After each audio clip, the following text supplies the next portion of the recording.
the lady we are saying goodbye to. The space, the human rights space, is a very difficult one to be.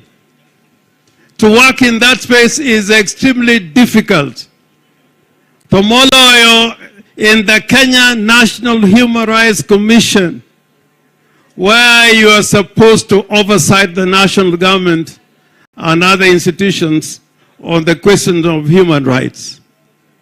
I know it because one time when nearly the entire Kenya National Human Rights Commission was invaded by the police and wanted to arrest the commissioners during the time of Maina Kiai, I was there in person to try and defend the Kenya National Commission of Human Rights for what we stood for. And I want to plead with their people. Joluo, we have an identity. We have an identity. If you lose that identity for any easy victories, we are going to pay for it in future. Our loss of identity should never arise, and if we make compromises, there must be compromises that are justifiable before God and before justice, considerations of justice. Sani, I must say, in the previous government that just retired, we used to have people killed and thrown into River Yala. And if that government was saying they didn't do it, strangely, when that government left, the bodies that we used to see in Yala, there were no more. There were no more bodies in Yala. And I can attest to that. If you go to the Yala hospital, there were many bodies of unidentified Kenyans from all over Kenya, killed and thrown into the river. I am happy that as we celebrate the life of Rosalind, she's one person who stood up. Just like another lady in Luoland, Faith Odhiambo, the president of the Law Society of Kenya. She stood firm when other people are making compromises. Constitutions are never suspended. The law can never be suspended. You must always live by the dictates of the Constitution.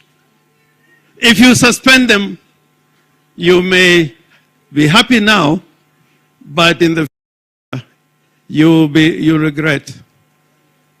Hitler, when Hitler formed his first government, it was a coalition.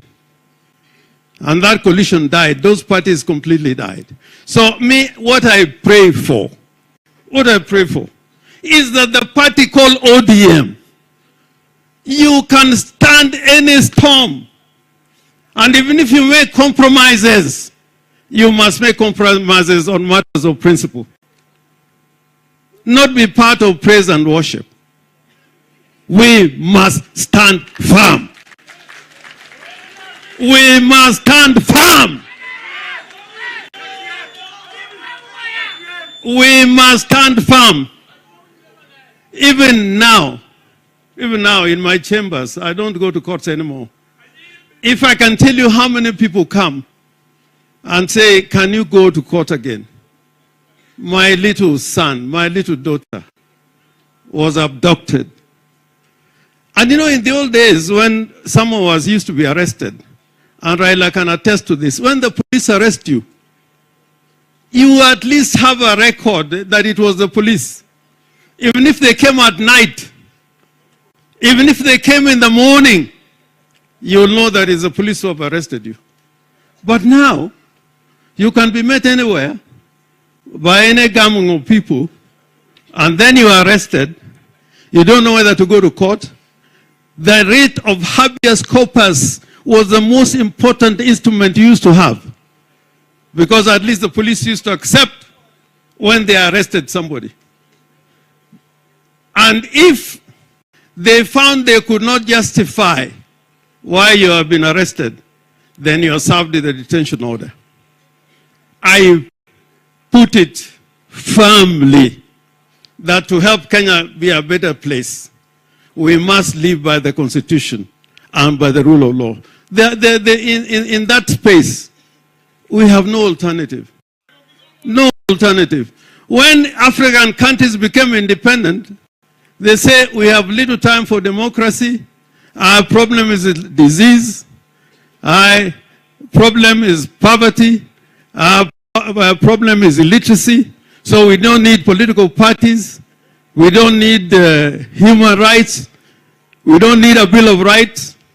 Look at what they did in those 2 decades of African leaders.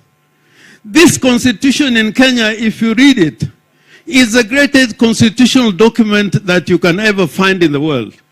Because when we were at Lancaster, when Kinamboya Jaramogi were at Lancaster, there was an American jurist who had advised the delegation that the American Constitution is very difficult for an African country to deal with. So you must always have provisos with limitation of those rights. So when you went to court, it was very difficult because they would tell you, you have the freedom of speech, but it's limited on matters of security, it's limited on matters of health. But this time we made a constitution that makes Kenya a country where the centrality of human rights is fundamental, more than anything else. More than anything else. So, for this, we should not make apologies. We should not make apologies for standing for the Constitution, for standing with the law. And I agree, we must form coalitions. We must be in a broad-based government. But our people who are in that government, when there are abductions, you must say, please, please, please. Just like the bishop was saying, the bishop was almost crying. Rama is crying. Kenya is crying. Kenya is crying. That we must stop abductions. We must stop extrajudicial killing so that we can build a truly democratic republic. The word republic has a meaning which we can talk about another day. So on my part, I want my conscience to be clear. I want my conscience to be clear that when there were abductions, at least in a public place, I said no to abductions. And I'm saying this because Rosalind, this December, not 3 years ago, not 4 years ago, this December, she was telling the Republic of Kenya, the government Republic of Kenya, stop abductions, stop extrajudicial killing. And when she did that, they took away the money for the commission. Workers could not be paid. They could not carry out their work. And that is very normal in government. When there's too much sycophancy, people lose sight of the fundamentals. So, Angaga Orengo nyatie, Ananaka, Anonge Kamibrotera, Eme Ankidi, Eme Anyawawa. So, having said all that, we appreciate when we work together with the national government. We appreciate. And there are things we are gaining when we work together with the national government. There are things they have done in Siaya. Next week, I have been informed the president may come in Siaya. We admire and appreciate the cooperation and collaboration between national government and county governments. But it cannot happen any other way, because that's what the Constitution says. If the national government does not work with the county governments, that will be a breach of the Constitution. So we must work together. Omio nyakoni, nyakoni, nyasembo republic ni, monyole rariedaka, monyole isiaka, Machalo Feto the Ambo, my President Malo Society. Unyisawan Karawancho Karawana long later, come on. Korowe Nauru Tuolo, Mwandawarwak, Jatendwa. Prime Minister Raila Amolo Odinga. Come on.